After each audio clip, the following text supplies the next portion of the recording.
출애굽기 32장 1절부터 제가 봉독하도록 하겠습니다.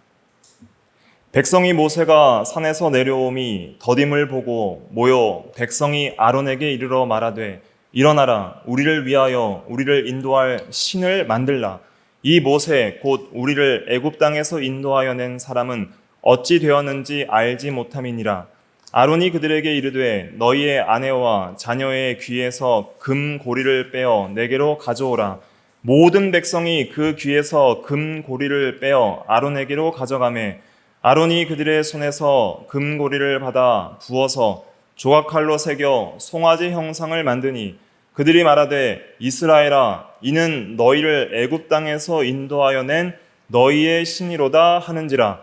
아론이 보고 그 앞에 제단을 쌓고 이에 아론이 공포하여 이르되 내일은 여호와의 절일이니라 하니 이튿날에 그들이 일찍이 일어나 번제를 드리며 화목제를 드리고 백성이 앉아서 먹고 마시며 일어나서 뛰놀더라. 여호와께서 모세에게 이르시되 너는 내려가라. 내가 애굽 땅에서 인도하여 낸 내 백성이 부패하였도다. 그들이 내가 그들에게 명령한 길을 속히 떠나 자기를 위하여 송아지를 부어 만들고 그것을 예배하며 그것에게 제물을 드리며 말하기를 이스라엘아, 이는 너희를 애굽 땅에서 인도하여 낸 너희 신이라 하였도다.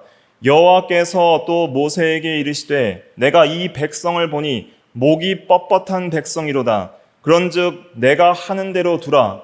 내가 그들에게 진노하여 그들을 진멸하고 너를 큰 나라가 되게 하리라. 모세가 그의 하나님 여호와께 구하여 이르되 여호와여, 어찌하여 그 큰 권능과 강한 손으로 애굽 땅에서 인도하여 내신 주의 백성에게 진노하시나이까? 어찌하여 애굽 사람들이 이르기를 여호와가 자기의 백성을 산에서 죽이고 지면에서 진멸하려는 악한 의도로 인도해 내었다고 말하게 하시려 하나이까? 주의 맹렬한 노를 그치시고 뜻을 돌이키사 주의 백성에게 이 화를 내리지 마옵소서. 주의 종 아브라함과 이삭과 이스라엘을 기억하소서. 주께서 그들을 위하여 주를 가리켜 맹세하여 이르시기를 내가 너희의 자손을 하늘의 별처럼 많게 하고 내가 허락한 이 온 땅을 너희의 자손에게 주어 영원한 기업이 되게 하리라 하셨나이다. 여호와께서 뜻을 돌이키사 말씀하신 화를 그 백성에게 내리지 아니하시니라. 모세가 돌이켜 산에서 내려오는데 두 증거판이 그의 손에 있고 그 판의 양면 이쪽 저쪽에 글자가 있으니 그 판은 하나님이 만드신 것이요 글자는 하나님이 쓰셔서 판에 새기신 것이더라.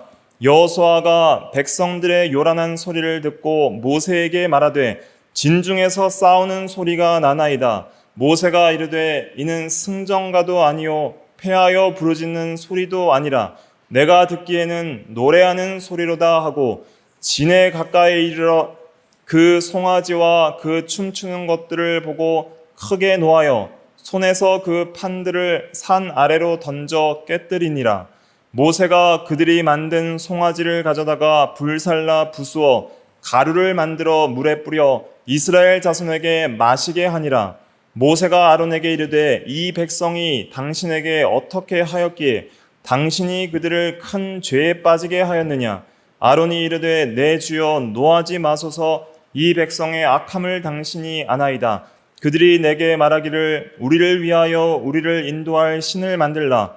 이 모세 곧 우리를 애굽 땅에서 인도하여 낸 사람은 어찌 되었는지 알 수 없노라 하기에 내가 그들에게 이르기를 금이 있는 자는 빼내라 한즉 그들이 그것을 내게로 가져왔기로 내가 불에 던졌더니 이 송아지가 나왔나이다. 모세가 본즉 백성이 방자하니 이는 아론이 그들을 방자하게 하여 원수에게 조롱거리가 되게 하였음이라. 이에 모세가 진문에 서서 이르되 누구든지 여호와의 편에 있는 자는 내게로 나아오라 하며 레위 자손이 다 모여 그에게로 가는지라. 모세가 그들에게 이르되 이스라엘의 하나님 여호와께서 이렇게 말씀하시기를 너희는 각각 허리에 칼을 차고 진 이 문에서 저 문까지 왕래하며 각 사람이 그 형제를 각 사람이 자기의 친구를 각 사람이 자기의 이웃을 죽이라 하셨느니라. 레위 자손이 모세의 말대로 행함에 이날에 백성 중에 3,000명가량이 죽임을 당하니라. 모세가 이르되 각 사람이 자기의 아들과 자기의 형제를 쳤으니 오늘 여호와께 헌신하게 되었느니라. 그가 오늘 너희에게 복을 내리시리라. 이튿날 모세가 백성에게 이르되 너희가 큰 죄를 범하였도다. 내가 이제 여호와께로 올라가노니 혹 너희를 위하여 속죄가 될까 하노라 하고 모세가 여호와께 다시 나아가 여짜오되 슬프도소이다.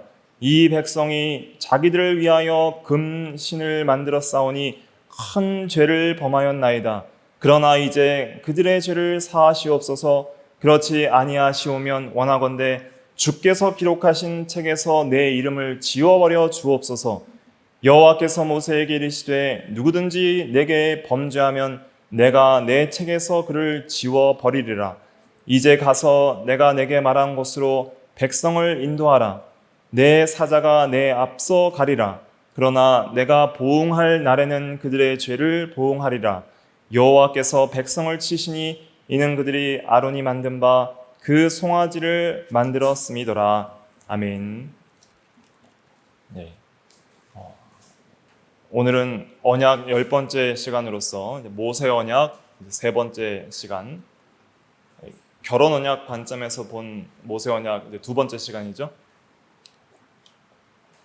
오늘의 제목은 언약 파기와 모세의 중보입니다. 언약 파기와 모세의 중보.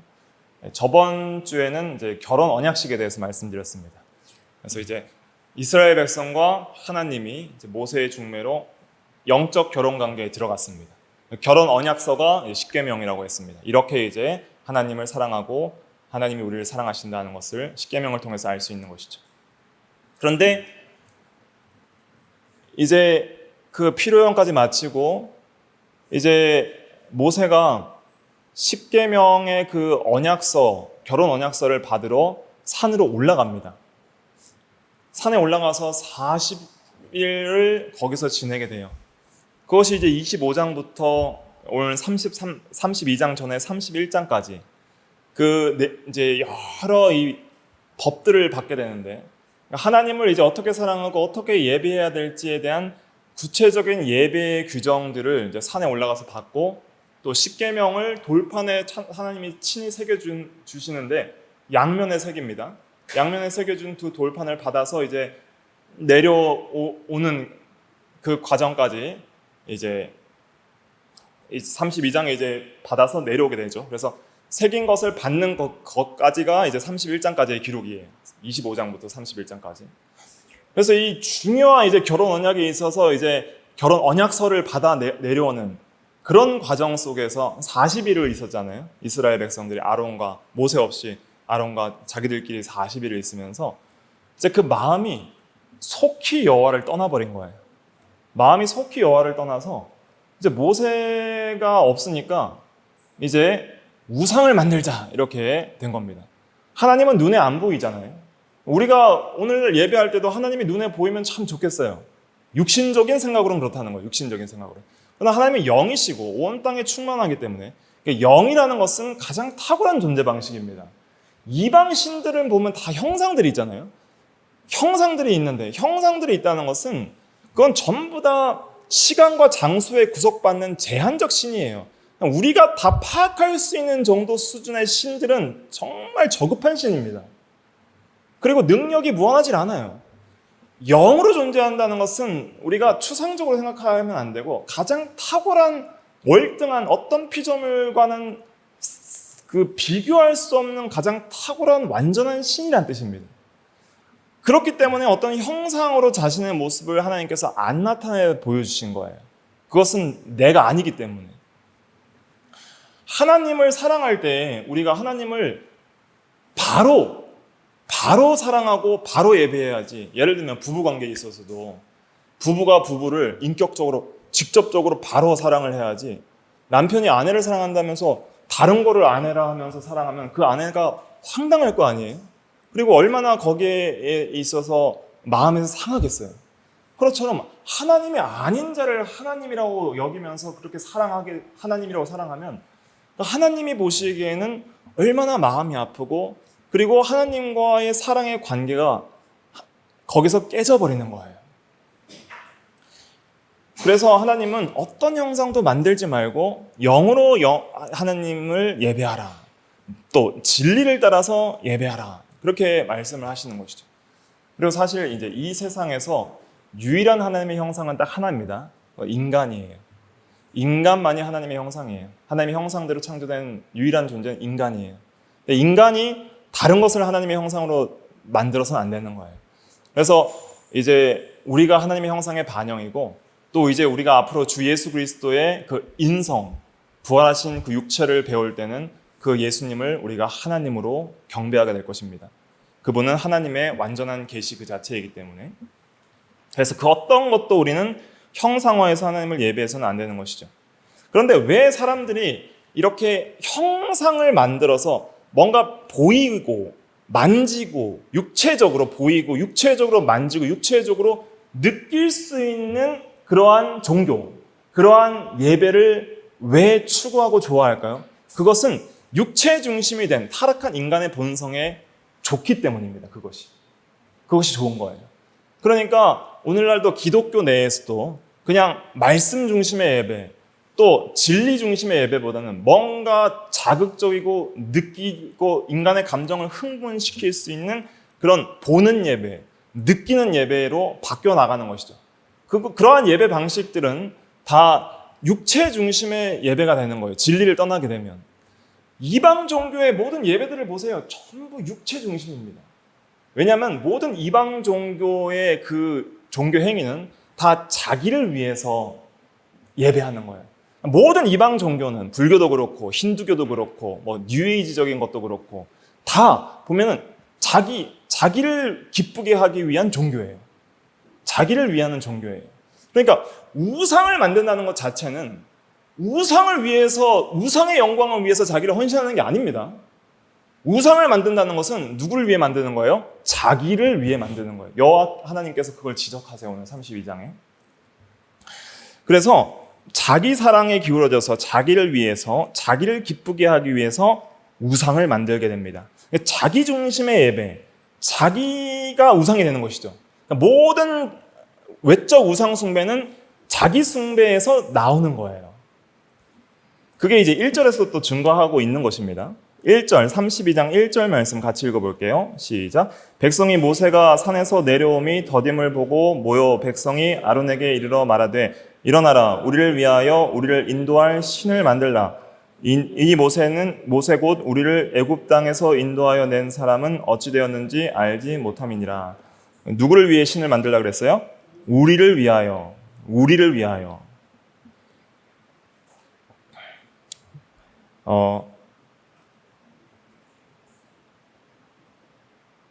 그 8절에도 보면 여호와께서 8절에 보면 그들이 내가 그들에게 명령한 길을 속히 떠나 자기를 위하여 송아지를 부어 만들고 자기를 위하여 이 지적을 하고 계시는 겁니다.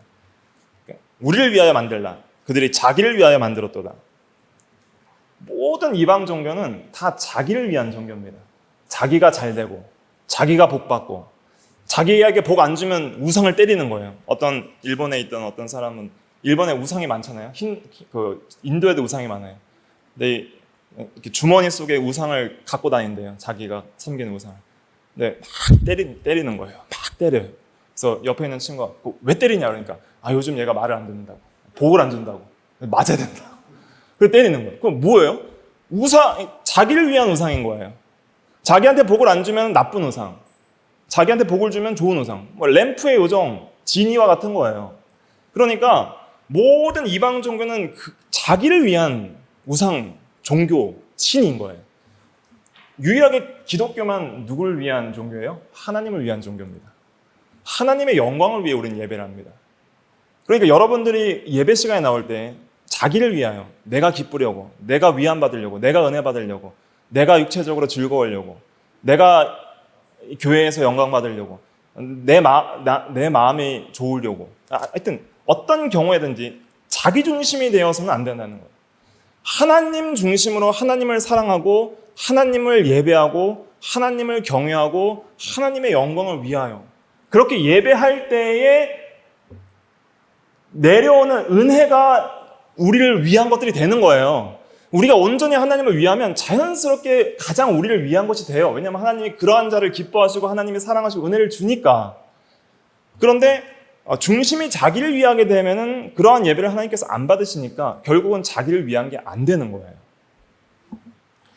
왜 우리는 하나님의 영광을 위해서 하나님을 위해 예배를 드립니까? 왜냐하면 먼저 하나님이 우리를 위하여 자신을 다 희생하셨기 때문에, 하나님이 먼저 우리를 사랑하셨기 때문에, 하나님이 먼저 우리를 그리스도를 통해서 자신을 다 주셨기 때문에, 그 은혜 때문에 우리는 감사해서 그 사랑에 감격해서 이제는 우리가 하나님을 위해서 예배를 드리는 거예요. 그러니까 계명을 순종하는 것도 하나님을 사랑해서 순종하고 하나님의 영광을 위해서 순종해야 됩니다. 마음의 중심이 그렇게 설정이 안 되면 십계명은 절대 순종할 수 없는 법이에요. 왜냐하면 자기를 위하여 살려고 생각을 하고 십계명을 펼쳐보십시오. 모든 계명들이 다 자기를 위한 계명이 안 되는 겁니다. 반감과 대적이 일어나는 거예요. 그런데 하나님을 사랑하고 하나님을 위하려다 보면 이 계명은 어려운 게 아니에요. 오히려 자원해서 순종하게 되는 것이죠. 그러한 이 결혼약을 맺고 내가 하나님만을 사랑하겠습니다, 하나님만을 섬기겠습니다, 서약을 했잖아요. 이스라엘 백성들이. 서약한 지 며칠 안 지났어요. 많아봐야 40일 지난 거예요. 그동안 이스라엘 백성들은 마음으로부터 하나님을 잊어버렸어요. 그 종되었던 땅 애굽 땅에서 자기를 구원해 주신 그 하나님을 잊어버렸어요. 예수 그리스도를 통해서 우리의 죄를 사해 주신 그 십자가 은혜를 잊어버린 것 같은 거예요. 우리가 왜 하나님을 마음에서 떠나냐면 하나님의 사랑과 은혜를 잊어버리니까 마음에서 떠나는 거예요. 하나님을 잊어버리는 거예요. 그리고 하나님을 모르는 거예요. 그러니까 잘못된 예배를 드리고 잘못된 하나님을 향한 사랑을 표현을 하는 것이죠.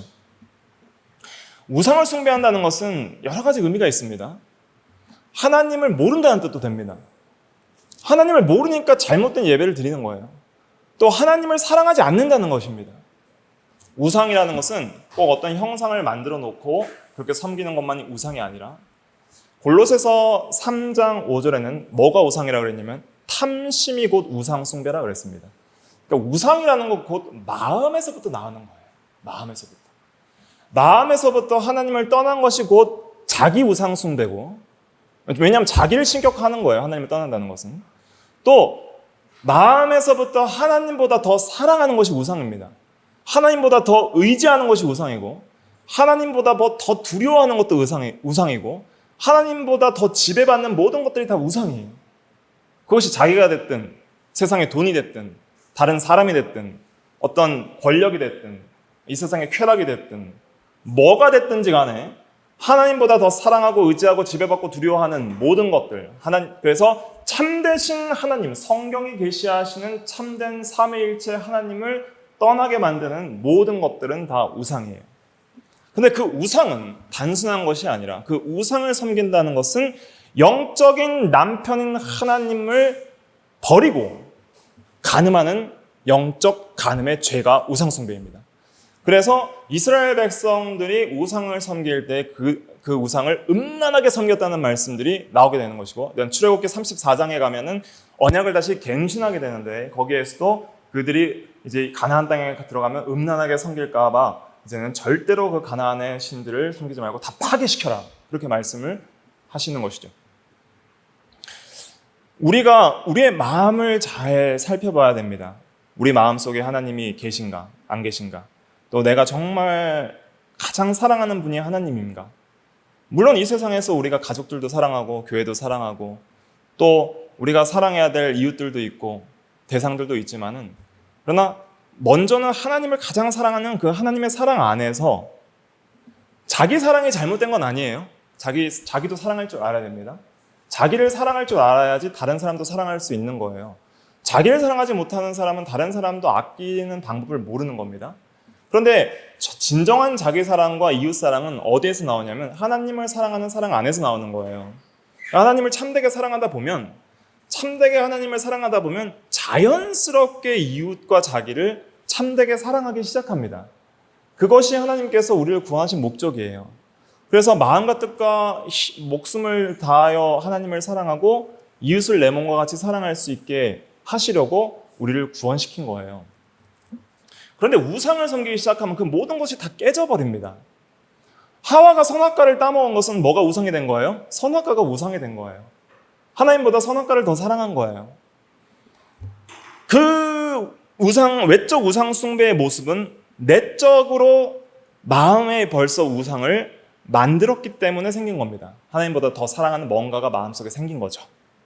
그래서 칼빈은 그의 기독교 강요에서 이 마음은 우상 공장이다 이렇게까지 표현을 했습니다. 그러니까 시시때때로 우리 마음속에 하나님을 떠나게 하는 우상들을 만들어내는 거예요. 우리 안에 우상이 무엇이 있는가 그것을 점검해 봐야 되는 것이죠. 만약에 그런 우상들이 있다면 우리는 온갖 죄의 유혹에 빠지게 될 것입니다. 특별히 이 송아지를 만들 때 이제 그 금 고리들을 귀에서 빼어서 금 귀고리들을 많이 하고 있었던 것 같은데 자기를 꾸미기 위해서 그거를 이제 아론이 빼오라 그러는 거예요. 그러니까 아론도 지금 잘못하고 있는 것이 무엇이냐면 말씀대로 바로 서서 이 우상 숭배는 죄다 하고 타협하지 말아야 하는데 그러나 백성들을 두려워해서 타협하기 시작하니까 이 죄의 물결이 거세게 들어오는 거예요. 그래서 이제 금고리를 빼어 가져오라 해서 금고리를 녹여가지고 이제는 조각칼로 자기가 직접 송아지 형상을 만들었습니다. 그리고 나서 이 송아지 형상을 이렇게 전시해 놓고 이스라엘아, 이 신이 너희를 애굽에서 인도하는 신이다. 그렇게 말을 하는 거예요. 그러니까 하나님을 완전히 떠난 게 아니라 하나님을 이 송아지로 하는 거예요. 이해되시죠? 그러니까 이집트에서 인도하는 그 여호와 하나님을 완전히 버린 게 아니라 이 송아지가 여호와다 이렇게 말하고 있는 거예요. 그러니까 완전히 잘못 하나님을 대상을 바라보고 잘못 예배하고 있는 것이죠. 그럴 때 이제 사람들이 이제 절의를 선포하고 거기다가 번제를 드리고 화목제를 드리고 이 제사를 드린다는 것은 구약시대의 제사는 오늘날 이제 예배와 같은 거예요. 신약의 예배. 그래서 하나님께 예배 드리고 그다음 6절에 보시면 백성이 앉아서 먹고 마시며 일어나서 뛰놀더라. 이거 누구를 위한 예배예요? 자기를 위한 예배예요. 앉아서 먹고 마시며 일어나서 뛰놀더라. 표현이 이렇게 되어 있는데 이것을 나중에 보면 방자하게 행하였다고 25절에 표현하고 있습니다. 과거 이 우상 숭배에 있어서 빠지지 않는 것 중에 하나는 음행이었어요. 과거에 이제 우상의 그 이방 신전에 보면은 여 제사장들 이제 여 사제들이 있는데 우상을 숭배하는 것과 동시에 육체적인 남녀 간의 어떤 간음과 음행 행위들을 병행했습니다. 그런 것들이 마치 어떤 다산과 복의 어떤 그러한 육체적 복을 주는 것으로 생각을 하고 그런 행위들을 한 거예요. 그리고 육체적인 쾌락을 즐기기 위해서 그렇게 행했던 것이죠. 여기서도 이들이 지금 뛰놀다라는 것은 그냥 재미있게 춤추면서 뛰노는 그런 수준이 아닙니다. 방자하게 행했다는 것은 이 방자하다는 것은 이 음행을 가리키는 거예요. 이들이 이방 신들을 제사하는 것처럼 그렇게 음행죄를 짓고 있었다는 것이죠. 방자라는 것은 이제 한자어로서 놓을 빵 마음대로 자잖아요. 그래서 마음대로 거리낌 없이 노는 태도를 방자라고 하는 거예요. 굉장히 타락한 그런 태도를 가리키는데 이것을 이제 다른 성경에서는 영어로 번역할 때 어떻게 번역했냐면 벌거벗었더라 이렇게 번역을 하고 있습니다.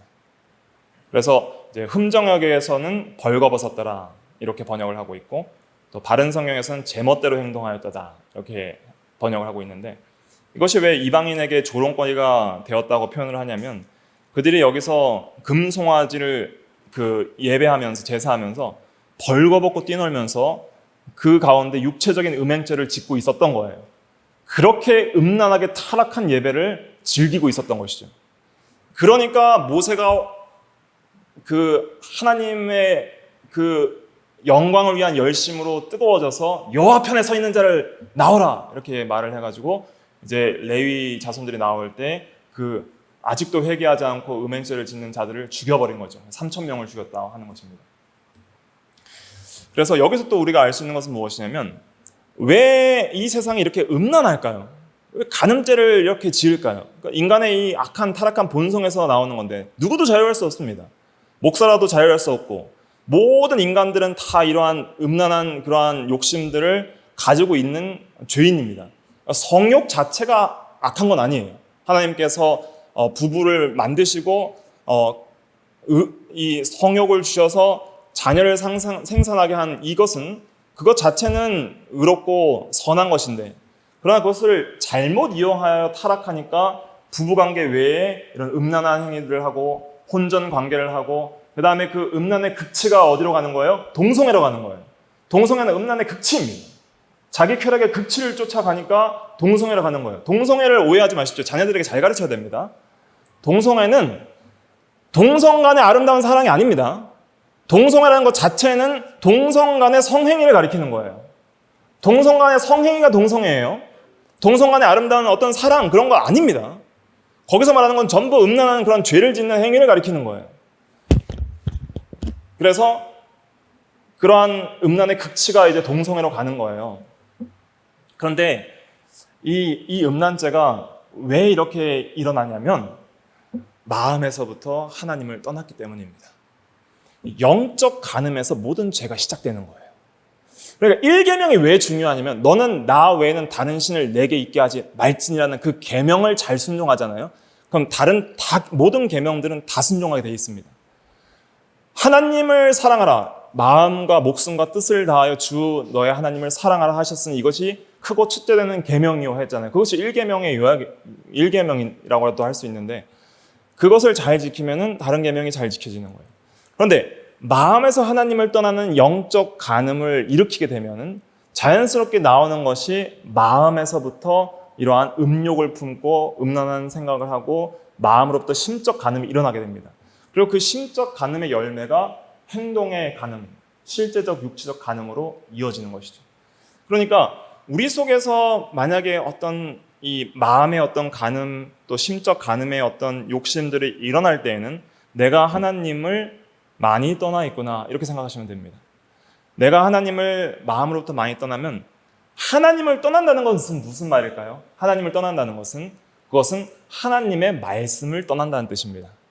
하나님을 내 마음에 모시고 있다는 것은 하나님의 말씀을 모시는 것을 통해서 알 수 있는 거예요.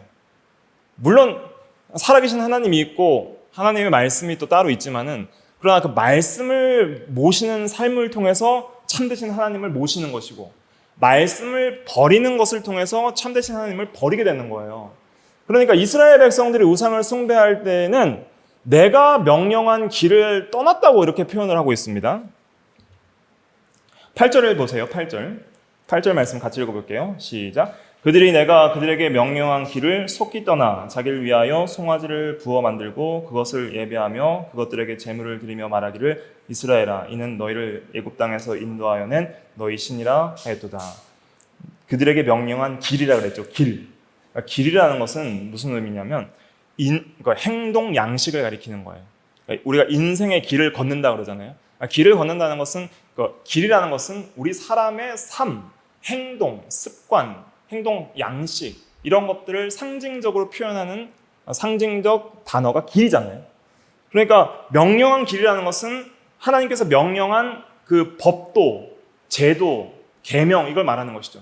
그러한 하나님의 계명을 떠나서, 결혼 언약서에 나오는 그 계명을 속히 떠나서 자기를 위하여 이렇게 표현한 것은 계명을 떠난 것이 곧 하나님을 떠난 것이다 하는 것을 알 수가 있습니다. 그래서 우리가 이제 이스라엘 백성들이 40년 광야 생활을 통해서 출애굽 1세대가 다 죽고 이제 2세대들이 40년 이후에 또 다시 한번 이 언약의 계명들을 반복해서 말을 이제 모세가 해주거든요. 거기서도 보면은 신명기 8장 11절 제가 읽어드리면, 신명기 8장 11절에 보면 내가 오늘 내게 명하는 여호와의 명령과 법도와 규례를 지키지 아니하고 내 하나님 여호와를 잊어버리지 않도록 삼갈지어다 이렇게 말씀하고 있습니다. 그러니까 법을 지키지 않는 것은 곧 여호와를 잊어버린 것과 같다 이렇게 표현을 하고 있어요. 신명기 8장 11절에. 그래서 우리가 이 세상을 살아가면서 내가 하나님의 법을 지키지 않는 것은 결국은 하나님을 마음으로부터 떠난 것이다.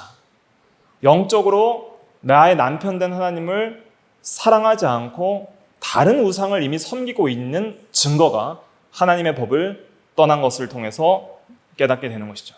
그러니까 계명을 불순종하는 것은 곧 하나님을 미워하는 것이고 사랑하지 않는 것입니다. 그래서 우상을 만들지 말라는 이 계명을 말씀하시면서 나를 사랑하는 것과 계명을 지키는 것을 같이 병치하면서 동일한 것으로 여기시는 거예요. 나를 사랑하고 나의 계명을 지키는 자에게는 몇 대까지 은혜를 베풀어요? 1000대까지 은혜를 베풀지만은 나를 미워하는 자의 죄를 갚되 3, 4대까지 하리라. 그러니까 미워하는 것이 곧 계명 불순종이라고 말씀을 하는 것이죠. 그러니까 우리가 하나님의 계명을 지키지 않는 것은 하나님을 미워하는 겁니다. 여러분들이 착각하시면 안 됩니다. 정말 저는 하나님을 사랑하고 그리스도를 사랑하는데 제가 너무 연약해서 하나님을 불순종하는 거예요. 아닙니다. 내가 하나님을 미워하기 때문에 불순종하는 것입니다. 내 마음속으로 하나님을 대적하고 하나님의 계명에 반감을 가지고 하나님을 미워하고 다른 것을 사랑하기 때문에 불순종하는 것이지, 나는 하나님을 사랑하고 싶은데, 정말 하나님을 사랑하고 싶은데 계명을 불순종하세요? 물론 우리에겐 새 마음이 있고 새 사람이 있기 때문에 하나님을 사랑하는 그 마음이 있습니다. 그 마음이 있지만은 그러나 죄를 짓는 그 순간만큼은 하나님을 미워하는 거예요. 이해되시죠? 죄를 짓는 그 순간만큼은 하나님을 대적하는 거예요. 내 옛사람의 마음을 쫓아서 부패한 욕심을 쫓아서 하나님을 대적하면서 죄를 짓는 거예요. 그래서 우리는 그러한 죄들을 지을 때마다 우리가 하나님을 사랑하면서 떠났다는 것을 깊이 인식하고 그리스도께로 돌아가야 됩니다. 그리스도께로 돌아가야 돼요. 다시 그리스도의 십자가를 붙잡아야 됩니다. 다시 그리스도의 사랑을 각인시켜야 됩니다. 그리스도의 사랑을 의지해야 됩니다. 왜냐하면 그리스도는 하나님의 사랑 그 자체예요. 하나님 아버지는 우리를 미워하시는데 그리스도는 우리를 사랑하시는데 그것이 아니라 그리스도가 우리를 위해 죽어주신 것은 하나님의 그 사랑 그 자체예요. 하나님이 우리를 위하여 죽어주신 것이고 그리스도는 하나님이 우리를 향한 그 사랑이에요. 그래서 하나님이 세상을 이처럼 사랑하사 독생자를 주셨으니, 이렇게 말하는 것은 그리스도를 통해서 하나님 자신을 주시는 거예요. 하나님의 사랑을 표현해 주시는 거예요. 우리가 하나님의 사랑을 어디서 알 수 있냐면 그리스도의 십자가에서 가장 확실하게 알 수 있습니다. 세상적으로 복받고 잘되고 형통하게 해주시고 즐겁게 해주시고 그래서 하나님이 나를 참 사랑하시는군요 라고 느끼는 것은 굉장히 낮은 수준의 사랑을 느끼는 거예요. 분명히 그런 것도 있을 수 있어요. 우리 예수님 처음 믿을 때는 좀 일이 좀 잘 되고 사업이 좀 잘 되고 좀 건강 주시고 좀 이렇게 어려운 일이 있었는데 좀 시험에 이기게 해주시고 그러니까 정말 하나님이 나를 사랑하시는군요 이렇게 이제 어린아이처럼 느낄 수 있지만은 환난과 시험과 역경과 죽을 위기 속에서도 우리는 하나님의 사랑을 깊이 느낄 수 있으니 누굴 통해서 느껴야 돼요? 그리스도를 통해서 느끼는 거예요. 예수님의 그 십자가의 복음의 진리를 깊이 깨달으면서 하나님이 나를 위하여 죽으셨다. 그 사랑의 깊이를 뼛속 깊이까지 새길 때 비로소 거기서 그리스도의 사랑에 감격해서 자연스럽게 이제 하나님을 사랑하게 되고, 사랑하게 되니까 당연히 율법을 순종할 수밖에 없게 되는 거예요. 그런데 우리가 왜 하나님을 사랑하지 않냐면은 그리스도를 사랑하는 마음에서 떠났기 때문입니다. 잘 한번 생각해 보십시오. 여러분들이 하나님을 사랑하지 않을 때는 그 십자가의 복음의 진리가 여러분들의 마음에 사무치지 않아요. 그리스도를 사랑하는 마음이 없는 거예요. 정말 나는 지금 당장이라도 지옥 갈 죄인인데 예수님이 나를 위하여 죽어주셔서 내 죄사함을 받았다는 그 은혜가 넘치면 그렇게 함부로 생각하고 행동하고 마음 먹고 살 수가 없는 거예요. 그래서 우리는 죄를 지을 때마다 그리스도께 돌아가야 됩니다. 그리스도가 우리에게 처음부터 마지막까지 유일한 소망이에요. 그걸 이제 모세를 통해서 알 수 있습니다. 모세는 부족하지만 그리스도의 중보의 모형입니다. 모형인데 오늘 이 제목이 뭐예요? 그러니까 언약 파기와 모세의 중보잖아요.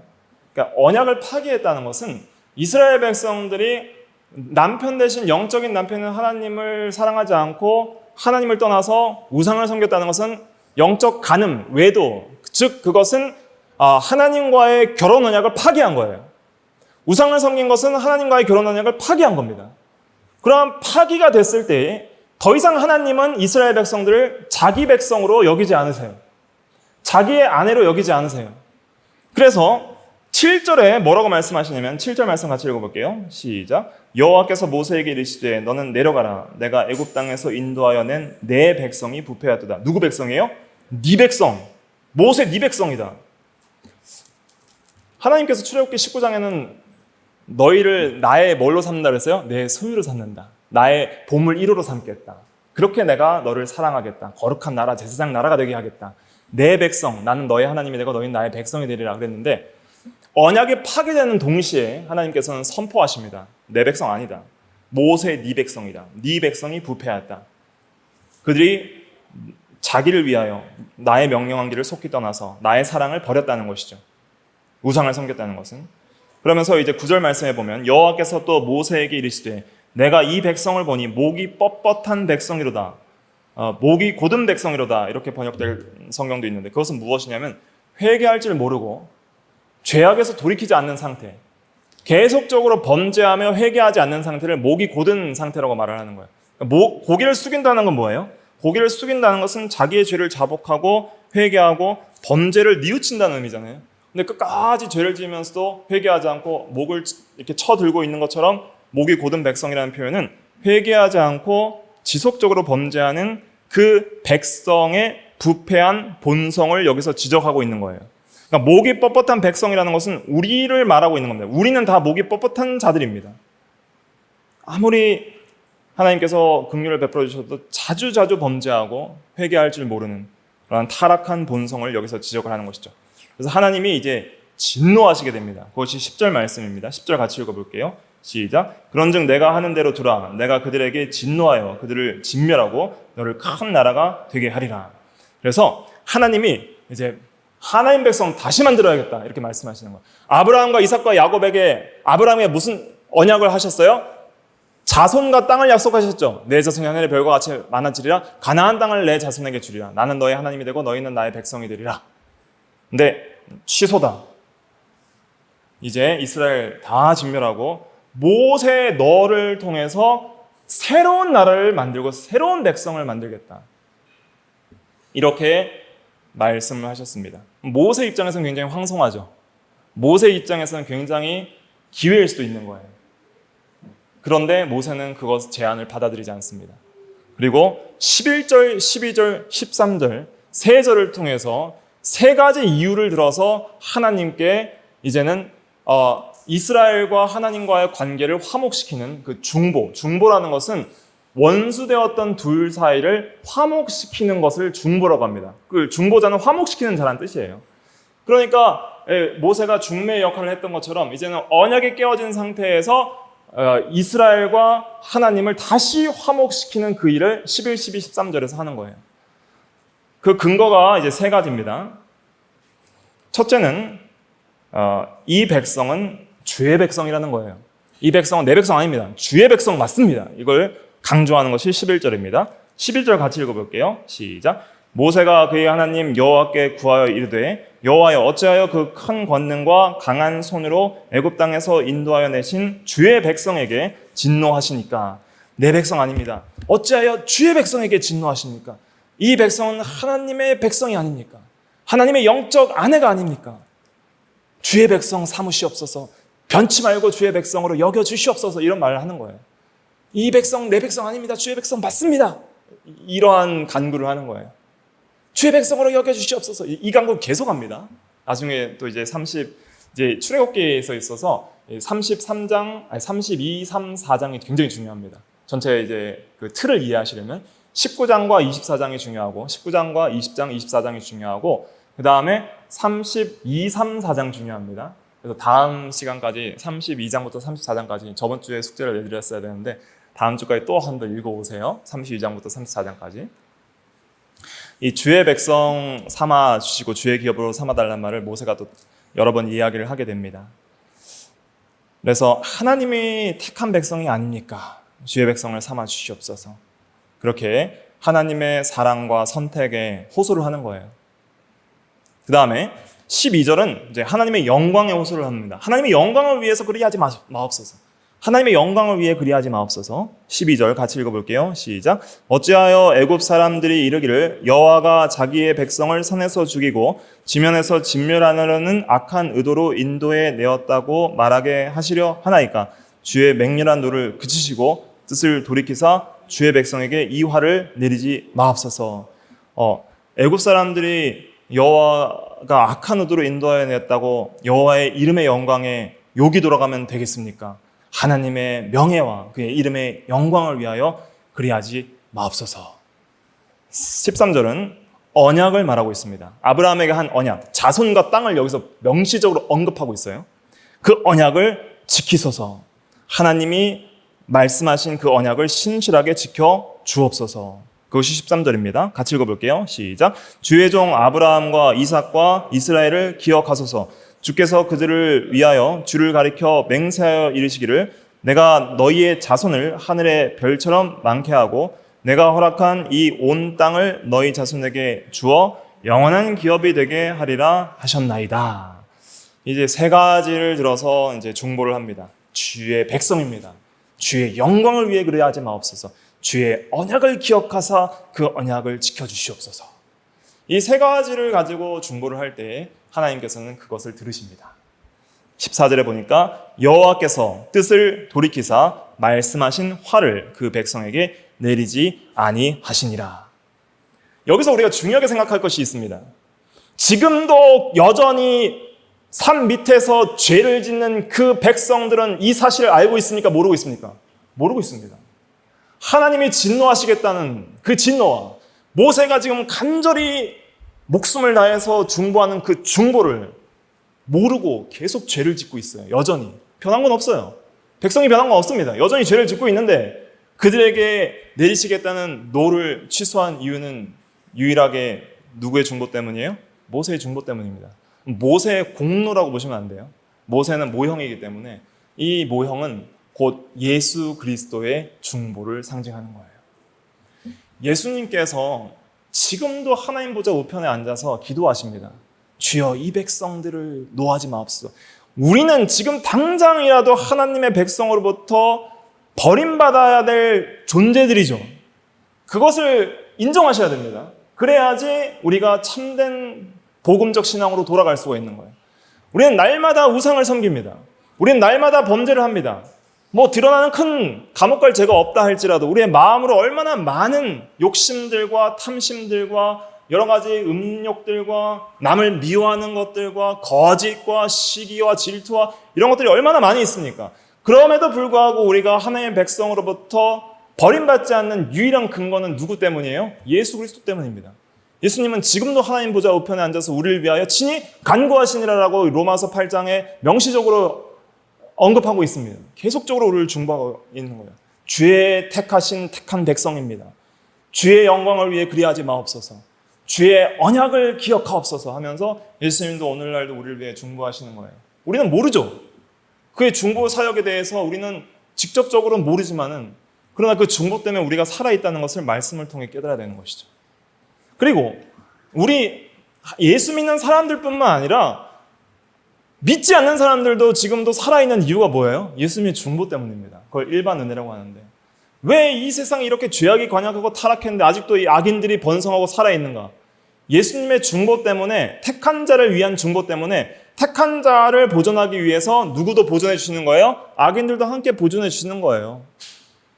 택한 자들을 보존하기 위해서 악인들도 함께 보존해 주시는 거예요. 악인들의 가정에서 또 의인들이 나오고 믿는 자들도 나오고 하기 때문에. 그래서 우리가 오늘 하루를 살아있는 것, 또 우리가 때로는 믿음으로 살지 못하고 우상을 숭배할지라도 여전히 내가 하나님의 백성인 것, 그것은 나의 공로가 아닙니다. 우리가 선행 잘해서 그런 거 아니에요. 성화 잘 이루어서 그런 거 아니에요. 하나님 보시기에는 그 누구도, 사도 바울조차도 성화를 제대로 이루지 못했어요. 오라 나는 공고한 사람이로다. 이 사망의 몸에서 누가 나를 건져내라 할 정도로 자기는 죄인 중에 괴수라고 고백한 사람이 그 의로운 사도입니다. 하물며 우리야 어떻겠습니까? 하나님 보시기에 우리가 얼마나 큰 죄인이겠습니까? 그러나 예수 그리스도의 피로 사신 자기 백성이 되었고 주님께서 계속 중보를 하고 계시고 우리를 화목시키기 때문에 우리는 여전히 하나님의 백성인 겁니다. 우리는 여전히 하나님의 자녀이고 여전히 영적으로 하나님의 아내가 된 것입니다. 그리고 매일 돌이켜서 하나님을 사랑할 수 있는 기회를 얻게 되는 겁니다. 그러니까 우리는 속히 돌이켜야 돼요. 더 이상 목이 곧은 백성으로 살아서는 안 되고 이제 하나님을 사랑하면서 살아야 됩니다. 하나님을 사랑하면서 살아야 됩니다. 이렇게 하나님이 우리를 사랑하시는 것. 그러니까 예수 그리스도의 중보를 하나님 아버지와 따로 그러니까 완전히 배타적으로 구별해서 생각하시면 안 됩니다. 하나님 아버지는 우리를 진노하시는데 예수님만이 우리를 사랑하신다 이것이 아니라 예수님의 그 중보가 우리를 향한 하나님의 사랑인 거예요. 그것도. 왜냐하면 모세는 하나님이 아니죠. 모세는 하나님이 아닙니다. 모세는 하나님이 아니고 인간 중보자이지요. 구약에서는. 그러나 예수 그리스도는 인간 중보자인 동시에 곧 예수는 누구예요? 하나님이십니다. 그렇기 때문에 예수님의 중보는 곧 하나님의 중보가 되는 거예요. 하나님의 자신의 사랑이 예수님을 통해서 나타나는 거예요. 그래서 디모데전서 2장 5절에 뭐라고 말씀하시냐면 한번 찾아볼까요? 디모데전서 2장 5절 신약 338페이지 신약 338페이지 디모데전서 2장 5절 말씀 같이 읽어볼게요. 시작. 하나님은 한 분이시요 또 하나님과 사람 사이의 중보자도 한 분이시니 곧 사람이신 그리스도 예수라. 아멘. 그래서 예수님의 중보는 곧 하나님과 동일시되는 거예요. 그래서 하나님의 그 사랑이 예수님을 통해서 나타난다. 이렇게 생각을 하시면 됩니다. 그러니까 하나님은 죄를 진노한 동시에 자기의 사랑을 또한 나타내실 수 있는 그러한 놀라운 분인 거예요. 원수까지 사랑하실 수 있는 그러한 놀라운 분이 하나님이신 것입니다. 오늘 제가 줄여서 35절까지 하려고 했는데 시간이 많이 가서 20절까지만 하고 마칠게요. 그래도 20절까지만 하고 마쳐야 될 것 같습니다. 모세의 중보가 32장에 2개 나오고 33장에 하나 나옵니다. 그래서 다음 시간까지 32장부터 34장까지 한번 읽어오시고 제가 오늘 모세 중보 2개는 하고 다음 시간에 마지막 3개, 세 번째 거 하려고 했는데 오늘은 첫 번째 것만 하고 마쳐야 될 것 같습니다.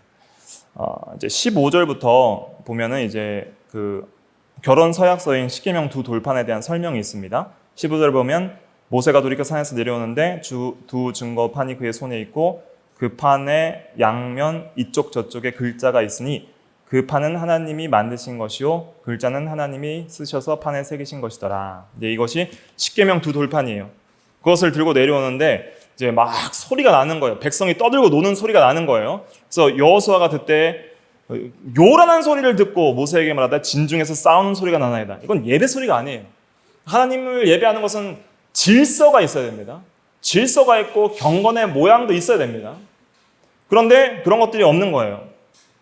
그래서 이것은 모세가 듣기에는 승전가도 아니고 피하여 부르짖는 소리도 아니라 내가 듣기에는 노래하는 소리로다. 굉장히 이런 경건하지 못한 노래들을 부르고 있었던 것이죠. 그때 이제 진 가까이에 이르러서 이제 직접 그 현장을 모세가 목격하게 됩니다. 처음 본 거죠. 산에 40일 동안 있다가. 그것이 이제 19절과 20절입니다. 19절과 20절이 이제 요절인데 같이 읽어볼게요. 시작. 진에 가까이 이르러 그 송아지와 그 춤추는 것들을 보고 크게 노하여 손에서 그 판들을 산 아래로 던져 깨뜨리니라. 모세가 그들이 만든 송아지를 가져다가 불살라 부수어 가루를 만들어 물에 뿌려 이스라엘 자녀에게 마시게 하니라. 자, 19절은 언약서를 파기한 내용입니다. 지금 결혼 서약서 가지고 왔죠? 던져버리는 거예요. 부셔졌죠. 결혼 서약서 파기입니다. 언약서 파기. 언약을 깨트려버리는 거예요. 너희와 이 하나님과의 언약은 깨졌다. 이걸 선포하는 거예요. 결혼 언약 취소다. 이걸 선포하는 거예요. 깨트려버리는 거예요. 그런데 이걸 나중에 34장에 다시 주십니다. 언약 갱신을 해요. 모세의 중보 때문에. 깨트린 다음에 이제 한 일은 무엇이냐면 송아지가 금송아지잖아요. 그 금송아지를 가져다가 불살라 부숴 가루를 만들었다 그랬습니다. 가루를 만들 때 아주 미세하게 만드는 거예요. 그래서 그 신명기 9장 21절에 보면 송아지를 가져다가 불살라 찍고 티끌같이 가늘게 갈아서 가루를 산에 흘러내리는 시내에 뿌렸느니라. 신명기 9장 21절에 그렇게 더 자세하게 나옵니다. 그래서 굉장히 미세한 가루를 만든 거예요. 금을 가지고. 금을 이렇게 가루를 만든 이유는 무엇일까요? 왜 이 금송아지를 가루를 만들어서 시내에 뿌려서 그 금물을 이스라엘 백성에게 마시게 했어요? 왜 이렇게 만들었냐면 이 우상은 아무것도 아님을 여기서 보여주는 거예요. 너희가 금 귀고리로 쓰고 있던 그 물질을 가지고 너희의 신이라고 섬겼지. 그러나 그 신은 아무것도 아니다. 그 신은 듣지도 못하고 보지도 못하고 행동하지도 못하는 그런 신이다. 내가 빻았는데도 아무런 역사도 반항도 못하는 그런 신이다. 우상은 아무것도 아니다. 여호와 하나님만이 참신이다 하는 것을 여기서 증거하려고 하는 거예요. 그리고 이거 빻아서 이제 먹이게 됩니다. 저는 이 성경을 읽을 때 전에는 읽을 때마다 너무한 거 아닌가? 먹으면 몸에 안 좋은 거 아닌가 생각했는데 금은 먹어도 해롭지 않다 그래요. 정말 고급 그 디저트 중에 금가루 뿌리는 몇백만 원짜리 디저트도 있습니다. 금가루를 뿌려서 먹는 사람들도 있어요. 근데 여기서 우리가 중요하게 또 생각해야 될 것은 무엇이냐면 금은 미세하게 갈면 갈수록 색깔이 변합니다. 무슨 색깔로 변하는지 아세요? 빨간색으로 변합니다. 연구 논문도 있어요. 그러니까 MRDI안이라는 그 의사 출신의 박사는 이게 너무 궁금해서 직접 자기가 금을 갈아봤대요. 갈아서 물에 뿌리는 순간 적포도 색깔로 변했대요. 근데 이것이 이제 외국 학술지에 이제 연구 논문으로 나오는 것을 제가 이제 알게 됐는데 갈면 갈수록 더 빨개지고 가장 미세하게 가면 완전히 새빨간색이 됩니다. 금이 그렇게 됩니다. 그러면 그 미세한 금을 강물에 뿌리니까 강물 색깔이 다 무슨 색깔이 된 거예요? 피색이 된 거예요. 피색이. 그 피물을 마시게 한 거예요. 몸에 해롭지 않습니다. 마시게 했습니다. 이 마시게 한 것은 무엇을 상징하는 거예요? 예수 그리스도의 대속의 피, 그 공로를 적용시키는 것을 상징하는 거예요. 언약이 깨졌지만은 너희들에게 소망이 있는 것은 뭐다? 예수 그리스도의 대속의 피, 그 공로로 너희에게 소망이 있다. 우상을 파괴하는 것과 다시 한번 그리스도의 대속의 공로를 실제적인 현장 체험 학습으로 그렇게 인식시키는, 너희가 육체 중심으로 기울어져서 예배하는 그러한 어린 아이의 심령들에게 육체적으로 실제적으로 체험할 수 있도록 체험 교육을 시킨 거예요. 너의 그 피만이, 예수님의 피만이 너희를 구원할 수 있다는 것을 아주 실제적으로 경험할 수 있도록 하시는 거예요. 그러니까 이러한 경험을 이제 우리가 오늘 신약시대 때도 하는 성례가 있는데 그것이 성찬입니다. 성찬을 통해서 포도 주스를 마시고 또 빵을 이제 먹으면서 그걸 나누면서 우리가 예수님의 그 십자가의 보혈이 우리에게 적용되고 예수님이 우리 안에 계신다는 그러한 믿음을 강화시키는 거예요. 믿음을 강화시키기 위해서 또 이렇게 한 겁니다. 그래서 이 언약이 깨졌지만은 우리에게 소망이 있어요. 우리도 항상 언약을 깨죠. 결혼 언약을 깹니다. 하나님을 떠나고 마음으로부터 떠나고 계명을 어깁니다. 그러나 우리에게 소망이 있어요. 누구 때문에 소망이 있어요? 예수님 때문에 소망이 있는 거예요. 그러니까 다시 한번 예수님께로 돌아가야 됩니다. 그러니까 율법의 세 가지 용도 말씀드렸죠. 첫째는 죄를 깨닫게 하고, 둘째는 그리스도께 인도하는 몽학선생이라고 했고, 갈라디아서에서는 로마서 3장 24절에는 죄를 깨닫게 한다. 갈라디아서 3장에서는 그리스도께로 인도한다고 했습니다. 그러니까 죄를 깨닫고 회개하고 또 그리스도를 붙잡는 거예요. 또 그리스도를 붙잡고 그러면서 계속 그리스도를 더 붙잡을수록, 그리스도를 사랑할수록 이제 실제적으로 생활의 규범으로서 우리의 삶에서 이 율법 준수가 점점 더 완전해져 가는 거예요. 그렇게 살아야 됩니다. 그럴 때에 진짜 하나님의 복을 누리면서 살 수가 있는 거예요. 마지막으로 한 개만 질문하고 마칠게요. 기독교 신앙에 있어서 복은 무엇입니까? 우리 예수 믿는 기독교 신앙에서 복은 뭐예요? 하나님입니다. 창세기 17장 1절에 명시적으로 말하고 있어요. 나는 너의 상급이니라, 아브라함에게. 하나님이 복이에요. 항상 그 중심을 잃지 말기 바랍니다. 돈, 명예, 쾌락 이런 게 복이 아니에요. 하나님 안에 그게 다 들어있다는 거예요. 그러니까 하나님을 얻으면은 영육 전체의 복을 받게 됩니다. 영적인 복뿐만 아니라 육신적인 복도 하나님 안에서 다 받아요. 하나님을 잘 섬기고 믿으면서 살면은 먼저는 영적인 복만 받고 육체적인 복은 없는 게 아니라, 때로는 뭐 하나님 섭리 가운데 차등적으로 주죠. 좀 덜 주는 사람들도 있고 많이 주는 사람도 있는데 영적인 복이 더 중요하기 때문에. 그러나 하나님을 잘 섬기고 하나님을 얻고 하나님과 동행하고 하나님과 교제하고 하나님을 순종하면 영적인 복을 먼저는 풍성히 받고 육체적인 복도 다 받는 거예요. 그러니까 우리가 하나님이 우리의 복이고 또 하나님이 우리의 남편이고 하나님이 가장 참 신이다 하는 것을 기억하고 우리가 하나님을 사랑하고 또 그 계명을 준행하며 우리가 말씀을 어길 때마다 그리스도로 돌아가고 다시 한번 그리스도의 사랑으로 우리가 돌아가서 더욱더 힘써서 우리가 믿음으로 살아가는 우리가 다 돼야 되겠습니다. 그래서 32장부터 34장까지는 다음 주까지 읽으실 수 있으면 좀 여러 번 이렇게 묵상하시고 오시면 더 이제 말씀을 듣는데 도움이 되고 또 이 은혜를 이해하는 데 도움이 될 것입니다. 그래서 출애굽기에 어떤 중요한 기둥들이 있어요. 기둥들이 있는데 그 기둥들을 파악하면 출애굽기 40장 전체 구조가 파악이 됩니다. 그래서 19장부터 24장까지는 결혼 언약식 했죠. 그다음에 25장부터 31장까지는 이제 언약에 대한 규정들을 좀 상세하게 예배에 대한 규정들을 자세하게 모세에게 전달하고 그다음에 이제 32장부터 34장까지는 언약 파괴와 갱신이 일어나요. 중보를 통해서 언약 파괴 갱신, 34장의 갱신이 일어나고 그다음에 34장 이후에는 이제 성막 건축을 실제적으로 합니다. 그래서 하나님과 함께 이제 살면서 광야 생활을 통해서 이제 결혼 생활 시작하는 거예요. 네, 그런 중심으로 이제 이해를 하시면 되겠습니다. 기도하시겠습니다.